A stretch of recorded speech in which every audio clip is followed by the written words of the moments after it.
Shalom Bapak Ibu Saudara yang dikasihi Tuhan Yesus Kristus. Pagi ini di Minggu Paskah kita akan masuk dalam pemberitaan firman Tuhan. Kita akan mendengarkan berita Paskah pagi ini berdasarkan firman Tuhan yang akan kita baca, dengar dan renungkan dari Markus pasalnya yang ke-16. Silakan kita buka dulu. Dari Markus pasalnya yang ke-16 ayat 1 sampai ayatnya yang ke-8. Kita siapkan bacaan kita dari Markus pasalnya yang ke-16 ayat 1 sampai yang ke-8. Kalau Alkitab kita sudah terbuka, kita sudah menyiapkan bahan bacaan kita. Mari kita rendahkan hati dan diri di hadapan Tuhan. Kita berdoa. Bapa yang kekal, Raja damai, Yesus Kristus sumber kehidupan, pada pagi ini di depan kuburmu kami mau menyaksikan kebangkitan-Mu. Di hadapan-Mu kami mau melihat bahwa kematian Tuhan sudah taklukkan dan diganti kehidupan. Pada pagi yang indah ini, di hari Minggu, hari kebangkitan Kristus, kami semua mau dikuatkan, diberikan keteguhan fakta akan kebangkitan Yesus berdasarkan firman-Mu. Untuk itu biar Roh Kudus bekerja di hati pikiran kami dan semua kami yang membaca, mendengar dan merenungkan firman-Mu. Untuk itu berfirmanlah atas kami ya Yesus Kristus, Putra Allah yang bangkit. Kami siap untuk mendengar. Dalam Yesus Kristus kami sudah berdoa. Amin. Bapak Ibu yang dikasihi Tuhan, kita akan membaca dari Markus pasal yang ke-16 ayat 1 sampai ayatnya yang ke-8. Untuk itu jemaat, saya undang kita bangkit berdiri untuk mendengarkan firman Tuhan dari Alkitab. Bacaan Alkitab hari ini dari Perjanjian Baru, kitab Injil Markus 16 ayat 1 sampai 8 yang menyatakan kebangkitan Yesus. Setelah lewat hari Sabat, Maria Magdalena dan Maria ibu Yakobus serta Salome membeli rempah-rempah untuk pergi ke kubur dan meminyaki Yesus. Dan pagi-pagi benar, pada hari pertama minggu itu, setelah matahari terbit, pergilah mereka ke kubur. Mereka berkata seorang kepada yang lain, siapa yang akan menggulingkan batu itu bagi kita dari pintu kubur? Tetapi ketika mereka melihat dari dekat, tampaklah batu yang memang sangat besar itu sudah terguling. Lalu mereka masuk ke dalam kubur dan mereka melihat seorang muda yang memakai jubah putih duduk di sebelah kanan. Mereka pun sangat terkejut. Tetapi orang muda itu berkata kepada mereka, jangan takut, kamu mencari Yesus orang Nazaret yang disalibkan itu. Ia telah bangkit, ia tidak ada di sini. Lihat, inilah tempat mereka membaringkan dia. Tetapi sekarang pergilah, katakanlah kepada murid-muridnya dan kepada Petrus, ia mendahului kamu ke Galilea. Di sana kamu akan melihat dia seperti yang sudah dikatakannya kepada kamu. Lalu mereka keluar dan lari meninggalkan kubur itu, sebab gentar dan dahsyat menimpa mereka. Mereka tidak mengatakan apa-apa kepada siapapun juga karena takut. Dengan singkat mereka sampaikan semua pesan itu kepada Petrus dan teman-temannya.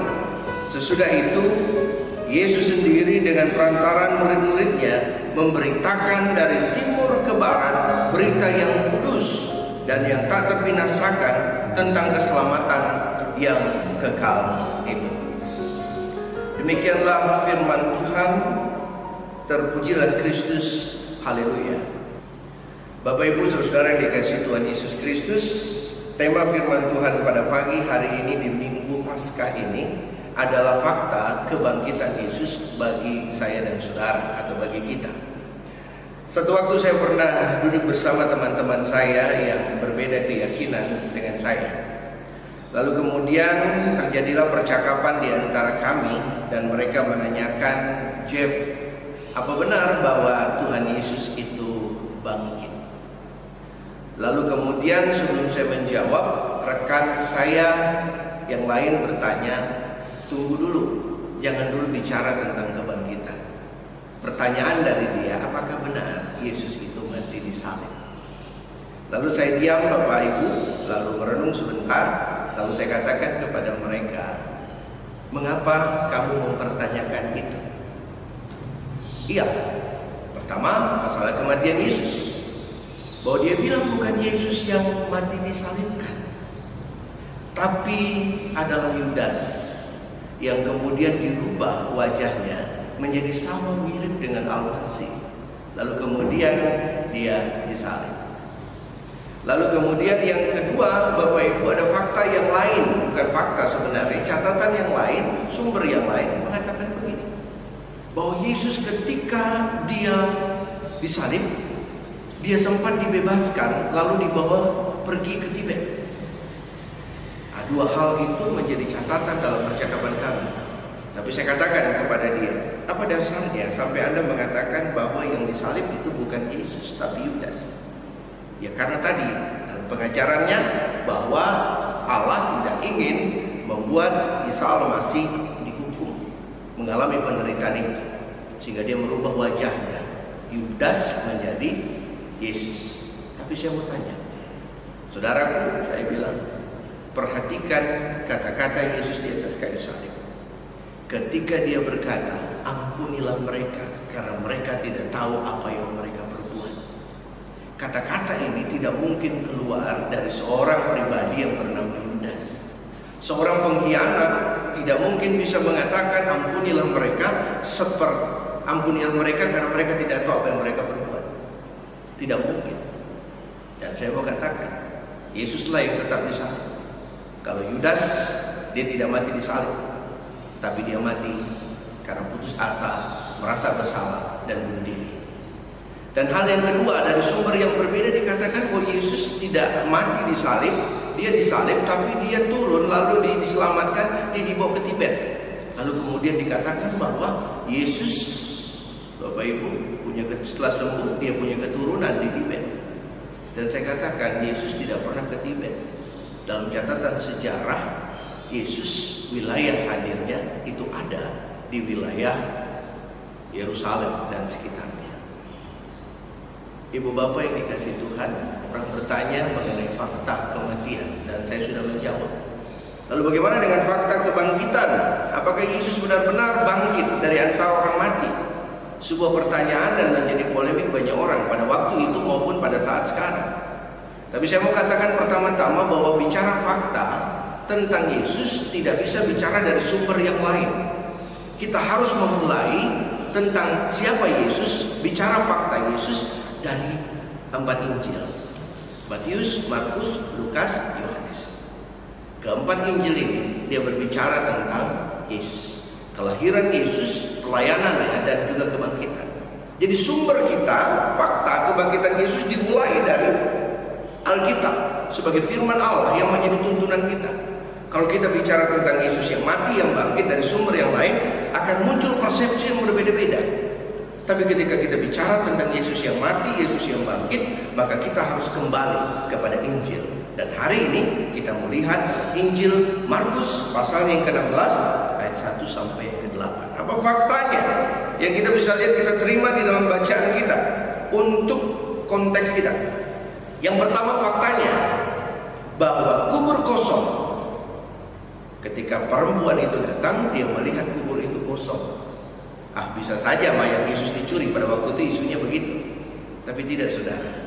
Setelah fakta bahwa kubur itu kosong, lalu kemudian ada kesaksian dari seseorang yang ada di situ. Mungkin dia malaikat yang Tuhan utus, dan dia mengatakan bahwa yang kau cari tidak ada di sini. Pergilah, dia mendahului engkau ke Galilea. Jadi ada fakta berikutnya, kubur kosong. Lalu kemudian ada orang yang menyaksikan, yang menyampaikan bahwa Yesus itu sudah bangkit dan mendahului mereka. Yang ketiga, ada Maria Magdalena di situ. Ada Maria ibu Yakobus dan juga ada Salome yang juga memberikan kesaksian, yang melihat peristiwa bahwa Yesus tidak ada di kubur itu. Lalu ada seorang pria yang menyampaikan kabar bahwa dia sudah tidak di sini, dia mendahului engkau. Itu berarti Yesus sudah bangkit dan dia pergi. Apa faktanya lagi, Bapak Ibu? Faktanya adalah bahwa Maria Magdalena, Maria ibu Yakobus, dan juga Salome menyampaikan itu kepada murid-murid, terutama kepada Petrus. Lalu kemudian Petrus melanjutkan berita itu. Nah, ini fakta-faktanya. Dan fakta yang lain bagaimana? Tempat-tempat proses perjalanan Yesus jelas di Alkitab. Yesus ada dalam sejarah tempat dia hadir proses kebangkitan, baik sebelum dia mati, disalib, lalu kemudian dia bangkit, faktanya jelas ada. Lalu berikutnya, dalam bacaan kita 1 Korintus 15 ayat 6, dalam bacaan yang lain 1 Korintus 15 ayat 6, dikatakan di situ ada 500 orang yang menyaksikan tentang peristiwa kebangkitan Yesus, yang melihat Yesus sudah bangkit. Jadi Bapak Ibu, dalam konteks dulu Alkitab tercatat ya bahwa ada fakta-fakta yang mengikuti proses itu. Sampai pada akhirnya dikatakan sebelum Yesus terangkat 500 orang menyaksikan peristiwa kebangkitan Yesus, yang melihat Yesus hidup. Yesus tidak ada dikubur, Yesus hidup. Dan peristiwa itu mau mengatakan bahwa sudah lebih dari 2 saksi, ada 500 saksi. Berarti ada begitu banyak mata, ada 1000 mata lebih yang melihat peristiwa kebangkitan. Nah Bapak Ibu, kalau Bapak Ibu ajak kita kembali melihat ke sana, ya kita tidak mungkin lihat lagi, karena Yesus sudah naik ke surga. Tapi pertanyaannya, apa fakta kebangkitan Yesus untuk saya dan saudara saat ini? Apa yang menjadi fakta bahwa Yesus sudah bangkit dan kita percaya untuk saat ini? Saya mau bagikan beberapa hal. Yang pertama, fakta bahwa Yesus bangkit, sudah bangkit dan kita menyaksikannya adalah bahwa Yesus melalui kebangkitannya merubah kehidupan orang yang percaya mengimani Dia. Jadi yang pertama, bahwa melalui peristiwa kebangkitan yang kita saksikan, kita memberikan kesaksian dengan perubahan hidup kita. Bahwa kita memberikan kesaksian bahwa kita sudah hidup seperti apa yang Tuhan inginkan. Kalau Tuhan punya barometer pengorbanan dan kasih, sejauh mana kasih dan pengorbanan kita yang memberikan tentang kesaksian Yesus yang bangkit.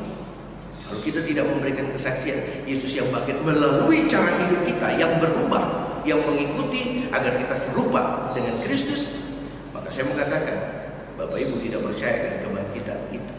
Tapi kalau Bapak Ibu percaya kebangkitan Kristus, Anda akan memberikan kesaksian. Responnya apa? Anda akan berubah. Barometernya apa? Pengorbanan Yesus, kasih Yesus, dan juga kehidupan kita. Nah, Ibu Bapak, ketika kita merenungkan bahwa ketika memberi kesaksian tentang Yesus melalui perubahan hidup kita, maka itu akan diikuti dengan perubahan yang kedua. Seperti Petrus dan juga para murid yang lain diminta untuk memberitakan Yesus yang mati dan bangkit itu. Maka ketika kita mau berbicara, kita menjadi saksi bahwa Yesus yang bangkit dan kita percaya fakta itu, maka akan menunjuk kepada proses bahwa hidup saya dan saudara akan memberitakan Yesus yang bangkit. Tapi tolong, tidak hanya Yesus yang bangkit, tapi Yesus yang mati disalib untuk kita, dan juga Yesus yang bangkit. Tidak boleh hanya memberitakan Yesus yang mati saja, tidak boleh hanya memberitakan Yesus yang bangkit saja, tapi satu paket. Karena Yesus datang ke dunia satu paket. Dia mati untuk menebus dosa-dosa saya dan saudara, dan juga dia bangkit untuk memberikan kehidupan yang kekal. Jadi hidup kita harus memberitakan tentang Yesus yang bangkit. Itu bukti, itu fakta, itu respon, itu keyakinan kita bahwa Yesus itu bangkit, Yesus itu ada, Yesus itu sudah mati dan Yesus sudah bangkit. Pemberitaan kita dengan mulut kita bahwa Yesus itu mati disalib dan Yesus itu bangkit untuk memberikan kehidupan bagi kita. Jadi ketika kita memberikan kesaksian dalam hidup ini tentang Yesus yang bangkit, faktanya adalah dalam diri hidup Bapak Ibu dan saya. Itu faktanya, supaya orang melihat bagaimana Kristus yang mati, Kristus yang bangkit, agar orang melihat ada kasih, ada pengorbanan di dalamnya. Ketika kita bicara itu, bagaimana refleksi hidup kita saat ini? Apakah kita takut kematian sehingga kita lupa kebangkitan? Apakah kita takut dengan wajah-wajah yang mengerikan zaman sekarang ini, dengan hal-hal yang membuat kita ketakutan? Saya sebenarnya sudah tidak mau bicara lagi tentang bicara virus corona, enggak. Tapi saya mau berbicara dampak baiknya juga. Oh, ada dampak baiknya, iya. Karena melalui kondisi seperti sekarang ini, membuat saya dan saudara lebih mengintrospeksi diri, lebih banyak membangun hubungan dengan Tuhan di rumah. Bagaimana kita merenungkan, yang kita takut kita terkena virus ini, kita takut kita mati, ya. Kita takut dengan wajah kematian. Padahal wajah kematian itu tetap menjadi bagian dalam hidup tubuh berdosa ini. Tetapi saya mau katakan, kalau perempuan-perempuan itu datang ke kubur dan penuh ketakutan awalnya, iya, tapi melihat kebangkitan Kristus merubah seluruh aspek hidup mereka. Jadi ketika proses yang terjadi saat ini harusnya membuat kita lebih merubah, mengintrospeksi diri bahwa Yesus itu tidak hanya mati, tapi Yesus itu juga bangkit. Dan kebangkitan itu memberikan kita juga semangat bahwa kita bisa melewati berbagai proses hidup yang kita alami saat ini. Sesulit apapun, kita mampu untuk melewatinya. Jadi Bapak Ibu yang dikasihi Tuhan, kita tidak perlu berlebihan dengan rasa takut. Ya, kita hanya mawas diri untuk menjaga hidup kita di hadapan Tuhan dengan benar. Banyak hal. Jadi saya lihat dampak dengan situasi kita saat ini harusnya membangkitkan hubungan kita dengan Tuhan menjadi lebih baik, lebih mengasihi Tuhan, lebih mengontrol diri kita, lebih melihat diri kita. Dan kita tidak dengan rasa takut, karena roh yang ada dalam diri kita, roh Kristus itu adalah roh sukacita, damai, sejahtera yang memampukan kita untuk berkorban bagi banyak orang.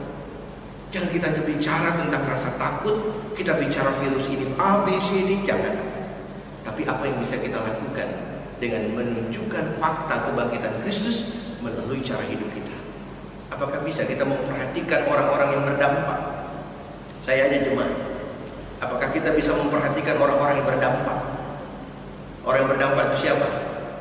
Karena faktor situasi saat ini, ya, wabah ini, orang banyak dihentikan dalam pekerjaan. Di Surabaya ini, Jawa Timur khususnya, 31.000 kalau tidak salah.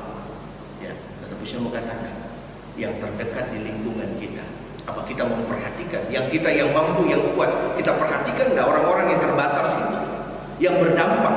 Mungkin Anda makan enak di rumah, makan ayam goreng, ya, makan sate. Anda bisa buat mengumpulkan jenis makanan yang luar biasa di rumah, lalu Anda bisa memasaknya.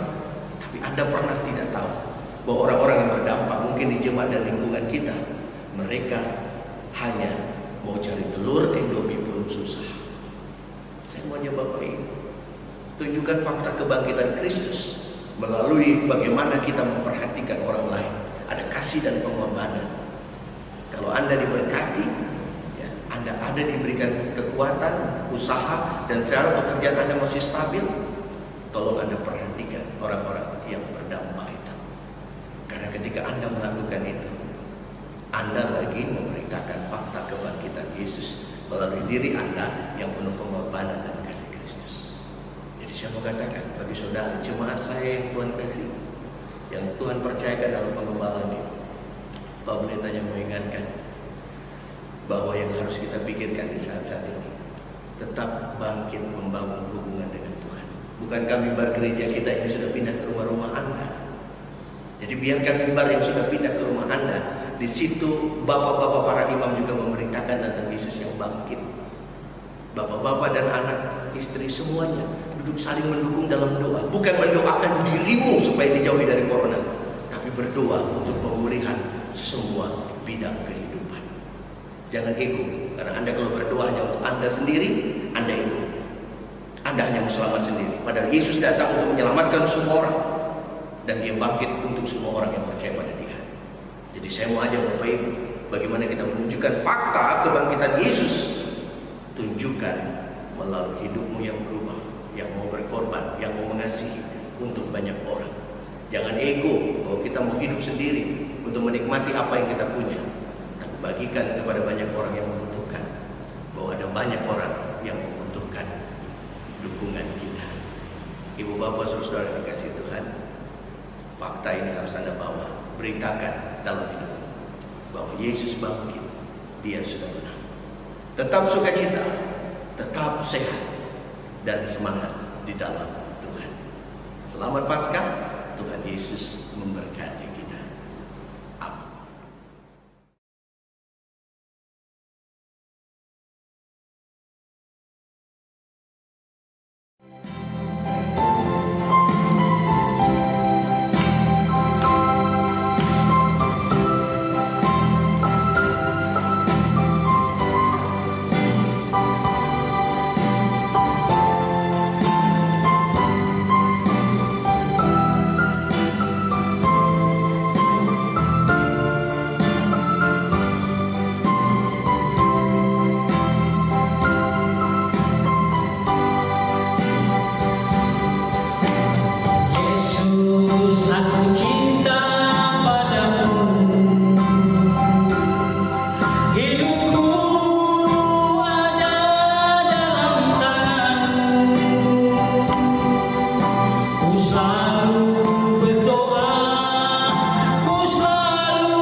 Shalom, saya Arselovi Rakit Saldukit, mahasiswa PPL UKSW, periode September sampai Desember tahun 2018 di GPB Jemaat Benowo Surabaya, mengucapkan selamat Hari Raya Paskah.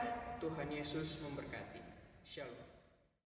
Shalom Bapak Ibu yang terkasih dalam Tuhan Yesus Kristus. Saya Maria Francisca Yunike Maramis, mahasiswa praktik PPL 10 di Benowo tahun 2019, mengucapkan selamat Paskah untuk Jemaat GPB Benowo Surabaya. Kiranya damai sejahtera dan rasa sukacita di hati selalu melingkupi kita semua. Tuhan Yesus memberkati. Halo Pak Oma, Om Tante, adik-adik, kakak-kakak yang di Benowo. Selamat Paskah. Masih ingat saya kan? Cucunya Oma Sarante, Dayzon, mahasiswa praktek UKDW di Benowo tahun 2019. Nah, di momen-momen sepi ini, yuk kita pertanyakan diri, sudah Paskah kita untuk Paskah? Tuhan sayang.